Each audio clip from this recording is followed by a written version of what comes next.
All right, trade recap. This is going to be how I lost $505.50 today day trading the NASDAQ. I took a couple break evens before this, and then this is the 1L that I took that ended up being a loss for today.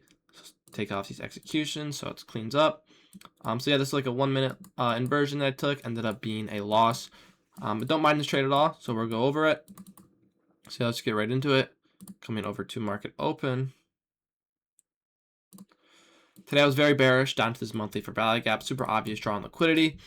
So yeah, we had a 1 hour above this 5 minute didn't open yet, but we had a 1 hour above. I was hoping to see some sort of manipulation higher than a short down to the 1 hour or to the monthly for value gap. But if we play price out, we can see that we don't end up getting any entry down to this for value gap. Now, once we hit this, I was looking for a potential long, like a mech model, because we did put in a 5 minute gap right here. So I'm like, okay, we could get a potential little mech model off this monthly gap. Sorry. But unfortunately, we never ended up getting that. We just end up dumping even lower. We then do get this 1 minute long here. Honestly, I was just looking for no longs at this point.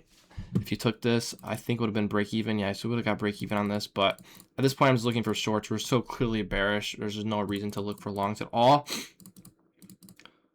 Then we got, where was the long that I took? Because I did take a long later after we put in this 30-minute gap or this 15-minute gap. We had this 5 minute inversion right here, which I did not take off the 5 minute inversion. I waited for a retrace and then an entry off of that. So I took it right here. I took this long right here. We retraced down a little, got this 30-second inversion right here. If we take this off real quick, got this 30-second inversion. This was kind of a riskier play, but I thought it would be like basically a guaranteed break even. So I went there and I was targeting this high here. And I was just break even at this high here. And as you can see, we end up getting break even there. So that was a break even trade for me there.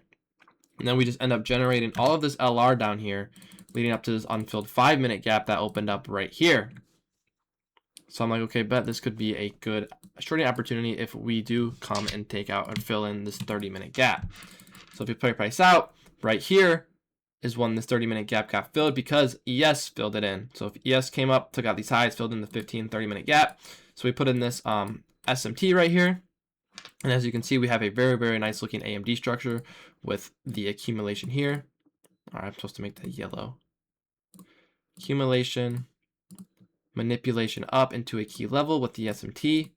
And now we have LR leading down to a 5 minute unmitigated 5 minute gap. And then we have LR down here leading down to the sell side liquidity with high time frame being super bearish. So that's why this trade was a good trade in my opinion. As we play this out, we can see we get a very, very strong, clean V-shape 1 minute inversion. That was my entry right there. I put my stop at the body of the candles. And if we play this out, we instantly get stopped out. And then we end up just kind of being bullish the rest of the day. So yeah, that was the trade that I took. I don't mind the trade at all. I think it's a really good trade, to be honest. We filled it. We got an SMT with a 30-minute gap. We had a really, really clean AMD structure with LR leading up to an unmitigated 5 minute and LR leading up to our sell side liquidity. The only thing that we could be nitpicky about is we are within a bullish daily for value gap and then also that bullish monthly for value gap. Oops. So you could say, oh, we could be we get reaction off of this. But as we look in the daily for value gap, like at this point, we were literally like filling in the whole thing. So like if we got a reaction like within CE or something, but as you can see, we came all the way down, filled it in and a whole lot more. So I'm like, okay, it looks like we're just displacing through this gap. So I expected the price to continue to be bearish down to these lows down here, down to these high time frame lows down here. But apparently I was wrong. And now price is just being bullish. It's probably going to end up taking out all this LR right here, and then maybe even come and fill in this 4-hour gap up here. Because if you can see, price is just kind of moving up right now. So, but still, good trade in my opinion. I'm not mad at this trade at all. Everything looks good. The high time frame structure looks good. The low time frame structure looks good. So yeah, I'm not mad at this trade at all. Unfortunate start to the week with yesterday our buys being perfectly correct and not getting any entry, and then today we took the good entry and got an L. Also, our bias was correct today with no entry. There's no entry within here. I mean, you could have maybe like, yeah, no, I mean, there's nothing in here. You could have taken like a discretionary one in here, would have played out. I mean, there was like this 5 minute, this 5 minute here. You could have entered like off this inversion. But I mean, that's just not how I trade, so I didn't take any of that. I waited for my setup, I waited for my entry, and I got it. And unfortunately today it was a loss, but not mad at it. Still a good trade overall, and we'll be back tomorrow. So thanks guys for watching.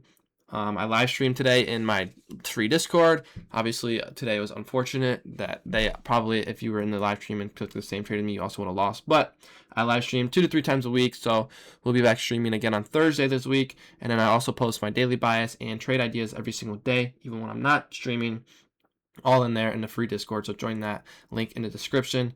And yeah, we'll be back tomorrow.